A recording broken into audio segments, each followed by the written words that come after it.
Top ನ್ಯೂಸ್ಗೆ ಸ್ವಾಗತ. ನಾನು ಮೇಘನಾ ಪ್ರಣುತ್. ಟಾಪ್ ನ್ಯೂಸ್ ನೋಡೋಣ ಅದಕ್ಕೂ ಮುನ್ನ ಈ ಕ್ಷಣದ ಹೆಡ್ಲೈನ್ಸ್. ವಿದ್ಯಾರ್ಥಿಗಳಲ್ಲಿ ಸಾಮಾನ್ಯ ಜ್ಞಾನ ಹೆಚ್ಚಿಸಲು ಮಹತ್ವದ ಕ್ರಮ. ಶಾಲೆಗಳಲ್ಲಿ ಪ್ರತಿದಿನ ಕನ್ನಡ ಪತ್ರಿಕೆ ವಾಚನ ಕಡ್ಡಾಯ. ಶಿಕ್ಷಣ ಇಲಾಖೆಯಿಂದ ಅಧಿಕೃತ ಸುತ್ತೋಲೆ.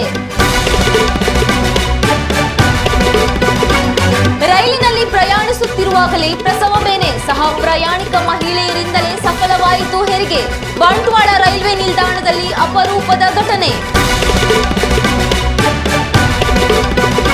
ಪಾಠ ಕಲಿಸುವ ಗುರುಗಳಿಂದಲೇ ದುಡುಕಿನ ನಿರ್ಧಾರ. ಕೊಡಗಿನಲ್ಲಿ ಗುಂಡು ಹಾರಿಸಿಕೊಂಡು ಶಿಕ್ಷಕಿ ಆತ್ಮಹತ್ಯೆ. ಜನಗಣತಿ ಕಾರ್ಯದಿಂದ ಹೆಚ್ಚಿದೆ ಒತ್ತಡ. ಬೇಸಿಗೆಯ ಧಗೆಗೆ ಇಡೀ ದೇಶವೇ ಕೆಂಡ. ವಿಶ್ವದ 100 ಹಾಟ್ ನಗರಗಳ ಪೈಕಿ ಭಾರತದಲ್ಲೇ 98. ಕಳವಳ ಹುಟ್ಟಿಸುತ್ತಿದೆ ತಾಪಮಾನ. ಮುಂದಿನ 2 ದಿನಗಳ ಕಾಲ ರಾಜ್ಯದಲ್ಲಿ ವರುಣಾರ್ಭಟ. 17 ಜಿಲ್ಲೆಗಳಲ್ಲಿ ಆಲಿಕಲ್ಲು ಸಹಿತ ಮಳೆ. ಹಲವೆಡೆ ಆರೆಂಜ್ ಅಲರ್ಟ್. ಡಿಜಿಟಲ್ ಜಮಾನವೇ ತುಂಬಿ ಹೋಗಿರುವ ಈ ಕಾಲದಲ್ಲಿ ಶಾಲಾ ಮಕ್ಕಳು ಸದಾ ಮೊಬೈಲ್, ಸೋಷಿಯಲ್ ಮೀಡಿಯಾಗಳಲ್ಲೇ ಇರ್ತಾರೆ. ಇದರಿಂದ ಮಕ್ಕಳಲ್ಲಿ ಸಾಮಾನ್ಯ ಜ್ಞಾನ ಹಾಗೂ ಭಾಷೆಯ ಮೇಲಿನ ಹಿಡಿತದಲ್ಲಿ ಹಿನ್ನಡೆ ಕಂಡುಬರ್ತಿದೆ. ಈ ಹಿನ್ನೆಲೆಯಲ್ಲಿ ಶಿಕ್ಷಣ ಇಲಾಖೆಯು ಹೊಸದೊಂದು ಆದೇಶ ಹೊರಡಿಸಿದೆ. ರಾಜ್ಯದ ಎಲ್ಲ ಸರ್ಕಾರಿ, ಅನುದಾನಿತ ಮತ್ತು ಅನುದಾನ ರಹಿತ ಶಾಲೆಗಳಲ್ಲಿ ಇನ್ಮುಂದೆ ಪ್ರತಿನಿತ್ಯ ಬೆಳಿಗ್ಗೆ ಪ್ರಾರ್ಥನಾ ಸಮಯದ ಬಳಿಕ ವಿದ್ಯಾರ್ಥಿಗಳಿಂದ 10 ನಿಮಿಷಗಳ ಕಾಲ ಕನ್ನಡ ಪತ್ರಿಕೆಯನ್ನ ಕಡ್ಡಾಯವಾಗಿ ಓದಿಸುವಂತೆ ಸುತ್ತೋಲೆ ಹೊರಡಿಸಿದೆ.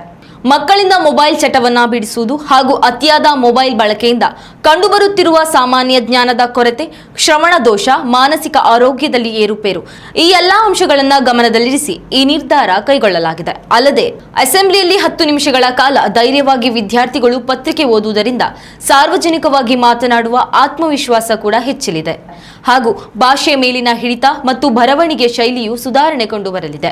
ಹೀಗಾಗಿ ದಿನಕ್ಕೆ 10 ನಿಮಿಷಗಳ ಸಮಯವನ್ನ ಪತ್ರಿಕೆಗೆ ಮೀಸಲಿಡುವುದರಿಂದ ವಿದ್ಯಾರ್ಥಿಗಳು ಸಮಾಜದಲ್ಲಿ ನಡೆಯುತ್ತಿರುವ ಬೆಳವಣಿಗೆಗಳ ಬಗ್ಗೆ ತಿಳಿದುಕೊಳ್ಳಲಿದ್ದಾರೆ.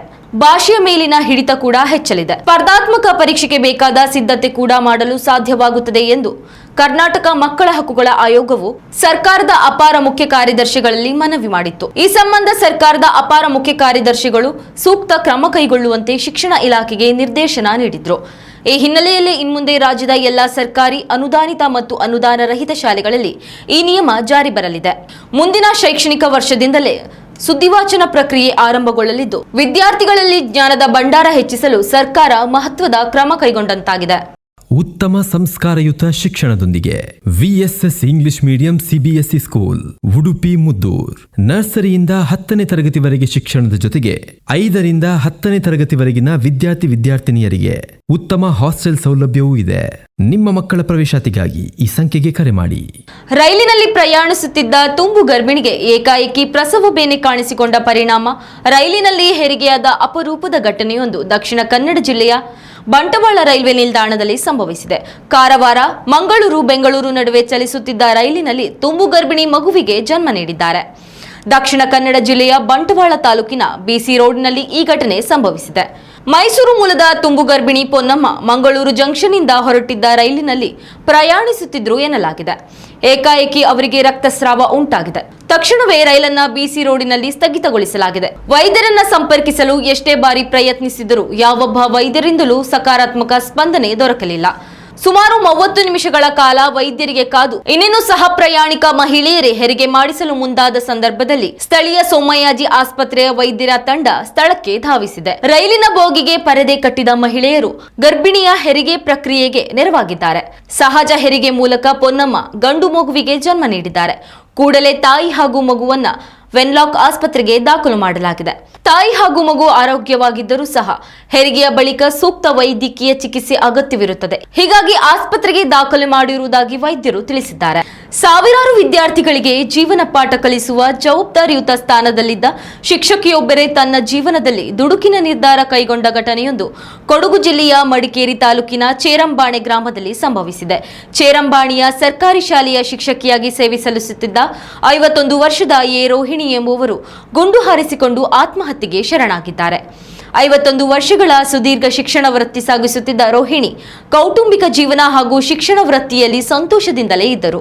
ಮಧ್ಯರಾತ್ರಿ 12 ಗಂಟೆಯವರೆಗೂ ಜನಗಣತಿ ಕಾರ್ಯ ಮಾಡಿ ಮಲಗಿದ್ದ ರೋಹಿಣಿ ಬೆಳಿಗ್ಗೆ 5 ಗಂಟೆ ಸುಮಾರಿಗೆ ಒಂಟಿನಳಿಕೆ ಕೋವಿಯಿಂದ ಗುಂಡು ಹಾರಿಸಿಕೊಂಡು ಆತ್ಮಹತ್ಯೆ ಮಾಡಿಕೊಂಡಿದ್ದಾರೆ. ಈ ಸಂಬಂಧ ಮಡಿಕೇರಿ ಗ್ರಾಮಾಂತರ ಠಾಣೆಯಲ್ಲಿ ಪ್ರಕರಣ ದಾಖಲಾಗಿದೆ.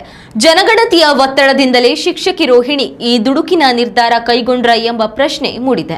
ಇನ್ನು ಈ ವಿಚಾರವಾಗಿ ಮೃತ ರೋಹಿಣಿಯ ಪತಿ ಕುರುಂಬಯ್ಯ ಮಾತನಾಡಿದ್ದು, ಜನಗಣತಿ ಪ್ರಕ್ರಿಯೆ ಆರಂಭವಾದಾಗಿನಿಂದ ಯಾವಾಗಲೂ ಒತ್ತಡದಿಂದಲೇ ಇರುತ್ತಿದ್ರು.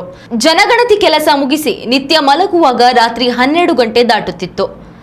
ಬೆಳಗ್ಗೆ ಎದ್ದು ಮತ್ತೆ ಜನಗಣತಿ ಕಾರ್ಯಕ್ಕೆ ತೆರಳಬೇಕಾಗಿತ್ತು. 250ಕ್ಕೂ ಅಧಿಕ ಮನೆಗಳ ಜನಗಣತಿ ಜವಾಬ್ದಾರಿಯನ್ನ ರೋಹಿಣಿಗೆ ಹೊರಿಸಲಾಗಿತ್ತು.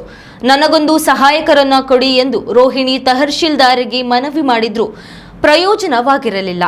ಈ ಒತ್ತಡವೇ ತನ್ನ ಪತ್ನಿಯ ಸಾವಿಗೆ ಕಾರಣ ಎಂದು ಆರೋಪಿಸಿದ್ದಾರೆ.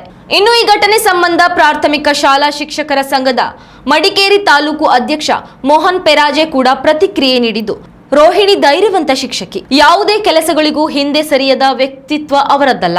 ಅಲ್ಲದೆ ಸಾಯುವಷ್ಟರ ಮಟ್ಟಿಗಿನ ಒತ್ತಡವನ್ನ ಜನಗಣತಿ ಕಾರ್ಯದ ಮೂಲಕ ನೀಡಲಾಗುತ್ತಿಲ್ಲ. ಹೀಗಾಗಿ ಜನಗಣತಿಯಿಂದ ರೋಹಿಣಿ ಈ ನಿರ್ಧಾರ ಕೈಗೊಂಡಿದ್ದಾರೆ ಎಂಬುದು ನನ್ನಿಂದ ನಂಬಲು ಸಾಧ್ಯವಿಲ್ಲ. ಸೂಕ್ತ ತನಿಖೆಯ ಬಳಿಕವಷ್ಟೇ ರೋಹಿಣಿ ಅವರ ಸಾವಿನ ನಿಜಾಂಶ ಬಯಲಿಗೆ ಬರಬೇಕಿದೆ ಎಂದಿದ್ದಾರೆ.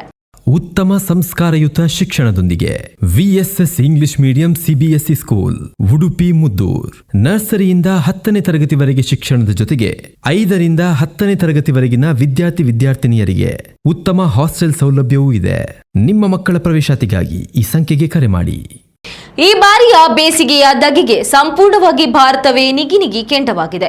ಹೆಚ್ಚುತ್ತಿರುವ ಹೀಟ್ ವೇವ್ನಿಂದಾಗಿ ಅಲ್ಲಲ್ಲಿ ಸಾವು ನೋವು ಸಂಭವಿಸುತ್ತಿದೆ. ಈ ನಡುವೆ ಜಗತ್ತಿನ ಅತಿ ಹೆಚ್ಚು ತಾಪಮಾನ ಹೊಂದಿರುವ ವಿಶ್ವದ 100 ನಗರಗಳ ಪಟ್ಟಿಯಲ್ಲಿ ಭಾರತದ 98 ನಗರಗಳು ಸ್ಥಾನ ಪಡೆದಿದೆ. ಈ ವಿಚಾರವಾಗಿ ತೀವ್ರ ಆಘಾತಕ್ಕೆ ಕಾರಣವಾಗಿದೆ. AQI.in ಮಾಹಿತಿಯ ಪ್ರಕಾರ ಸಂಪೂರ್ಣ ವಿಶ್ವದಲ್ಲಿಯೇ ಭಾರತವೇ ದಾಖಲೆಯ ಶಾಖವನ್ನ ಅನುಭವಿಸುತ್ತಿದೆ ಎಂದು ತಿಳಿದು ಬಂದಿದೆ. ಸಾಮಾನ್ಯಕ್ಕಿಂತ ಹೆಚ್ಚಿನ ತಾಪಮಾನವನ್ನ ದಾಖಲಿಸುವ ನಗರಗಳ ಪಟ್ಟಿಯಲ್ಲಿ ಉತ್ತರ ಪ್ರದೇಶದ ಔರೈ ಮತ್ತು ಔರೇಯ, ರಾಜಸ್ಥಾನದ ಜೈಸಲ್ಮೇರ್ ಮತ್ತು ಫಲೋಡಿ ಸ್ಥಾನ ಪಡೆದಿದೆ. ಭಾರತದ ಅನೇಕ ನಗರಗಳಲ್ಲಿ ಪ್ರಸ್ತುತ ತಾಪಮಾನವು 40ರಿಂದ 45 ಡಿಗ್ರಿ ಸೆಲ್ಸಿಯಸ್ ಆಗಿದ್ದು, ಶಾಖದ ಅಲೆಯ ತೀವ್ರತೆಗೆ ಜನತೆ ಹೈರಾಣಾಗಿದ್ದಾರೆ. ಶಾಖದ ಅಲೆಗೆ ದೇಶದ ವಿವಿಧೆಡೆ ಸಾವು ಕೂಡ ಸಂಭವಿಸಿದೆ. ಜಮ್ಮು ಮತ್ತು ಕಾಶ್ಮೀರ, ಹಿಮಾಚಲ ಪ್ರದೇಶ, ಪಂಜಾಬ್, ಹರಿಯಾಣ, ಚಂಡೀಗಢ, ದೆಹಲಿ, ಉತ್ತರ ಪ್ರದೇಶ, ರಾಜಸ್ಥಾನ ಮತ್ತು ಮಧ್ಯ ಭಾರತದ ಹಲವು ಪ್ರದೇಶಗಳಲ್ಲಿ ಮುಂಬರುವ ದಿನಗಳಲ್ಲಿ ಹೀಟ್ ವೇವ್ ಅಬ್ಬರ ಹೆಚ್ಚಾಗಲಿದೆ. ಒಡಿಶಾ, ಪಶ್ಚಿಮ ಬಂಗಾಳ, ತಮಿಳುನಾಡು ಮತ್ತು ಆಂಧ್ರಪ್ರದೇಶ ಸೇರಿದಂತೆ ಕರಾವಳಿ ರಾಜ್ಯಗಳಲ್ಲಿ ಬಿಸಿ ಮತ್ತು ಆರ್ದ್ರ ವಾತಾವರಣವನ್ನು ನಿರೀಕ್ಷಿಸಲಾಗಿದೆ. ಆದರೆ ಉತ್ತರ ಬಯಲು ಪ್ರದೇಶಗಳಲ್ಲಿ ರಾತ್ರಿಯ ವೇಳೆ ಬೆಚ್ಚಗಿನ ವಾತಾವರಣ ಮುಂದುವರಿಯಬಹುದು ಎಂದು ಭಾರತೀಯ ಹವಾಮಾನ ಇಲಾಖೆ ಮಾಹಿತಿ ನೀಡಿದೆ. ರಾಜ್ಯದಲ್ಲಿ ಮುಂದಿನ 2 ದಿನಗಳ ಕಾಲ ಗುಡುಗು ಹಾಗೂ ಆಲಿಕಲ್ಲು ಸಹಿತ ಮಳೆಯಾಗಲಿದೆ ಎಂದು ಭಾರತೀಯ ಹವಾಮಾನ ಇಲಾಖೆ ತಿಳಿಸಿದ್ದು, ಬಿಸಿಲ ಬೇಗೆಯಲ್ಲಿ ಬವಳಿದ್ದ ರಾಜ್ಯದ ಜನತೆಗೆ ಸಂತಸದ ಸುದ್ದಿ ದೊರಕಿದಂತಾಗಿದೆ. ರಾಜ್ಯದ 17 ಜಿಲ್ಲೆಗಳಲ್ಲಿ ಆಲಿಕಲ್ಲು ಸಹಿತ ಮಳೆಯಾಗಲಿದೆ ಎಂದು IMD ತಿಳಿಸಿದೆ. ಉತ್ತರ ಕರ್ನಾಟಕ ಭಾಗದ ಬಾಗಲಕೋಟೆ, ಬೆಳಗಾವಿ ಹಾಗೂ ಗದಗ ಜಿಲ್ಲೆಗಳಲ್ಲಿ ಆಲಿಕಲ್ಲು ಸಹಿತ ಭಾರೀ ಪ್ರಮಾಣದ ಮಳೆ ಬೀಳುವ ಸಾಧ್ಯತೆ ಹೆಚ್ಚಿದೆ. ಹೀಗಾಗಿ ಈ ಜಿಲ್ಲೆಗಳಲ್ಲಿ ಭಾರತೀಯ ಹವಾಮಾನ ಇಲಾಖೆ ಆರೆಂಜ್ ಅಲರ್ಟ್ ಘೋಷಿಸಿದೆ. ಮಿಂಚು ಹಾಗೂ ಗುಡುಗಿನ ಆರ್ಭಟ ಕೂಡ ಹೆಚ್ಚಿರಲಿದ್ದು, ಎಚ್ಚರಿಕೆಯಿಂದ ಇರುವಂತೆ ಜನರಿಗೆ ಸೂಚನೆ ನೀಡಲಾಗಿದೆ. ಇನ್ನುಳಿದಂತೆ ಉತ್ತರ ಕನ್ನಡ, ದಕ್ಷಿಣ ಕನ್ನಡ, ಉಡುಪಿ, ಶಿವಮೊಗ್ಗ, ಕೊಡಗು, ಚಿಕ್ಕಮಗಳೂರು, ಹಾಸನ ಜಿಲ್ಲೆಗಳಲ್ಲಿ ಮಳೆಯ ಆರ್ಭಟ ಜೋರಿರಲಿದ್ದು ಯೆಲ್ಲೋ ಅಲರ್ಟ್ ಘೋಷಿಸಲಾಗಿದೆ. ಮಳೆಯ ಜೊತೆಗೆ ಗಾಳಿ 40 ಕಿಲೋಮೀಟರ್ ವೇಗದಲ್ಲಿ ಗಾಳಿ ಬೀಸಲಿದ್ದು, ಮಳೆ ಬರುವ ಸಂದರ್ಭದಲ್ಲಿ ಕಟ್ಟಡಗಳ ಕೆಳಗೆ, ಮರಗಳ ಬದಿಯಲ್ಲಿ ಆಶ್ರಯ ಪಡೆಯದಂತೆ ಹವಾಮಾನ ಇಲಾಖೆ ಸೂಚನೆ ನೀಡಿದೆ. ಇನ್ನಷ್ಟು ತಾಜಾ ಸುದ್ದಿಗಳಿಗಾಗಿ ನೋಡ್ತಾ ಇರಿ ನ್ಯೂಸ್ ನೆಕ್ಸ್ಟ್. ಇದು ವರ್ತಮಾನದ ಕೈಗನ್ನಡಿ. ಉತ್ತಮ ಸಂಸ್ಕಾರಯುತ ಶಿಕ್ಷಣದೊಂದಿಗೆ VSS English medium CBSE school Udupi Muddur.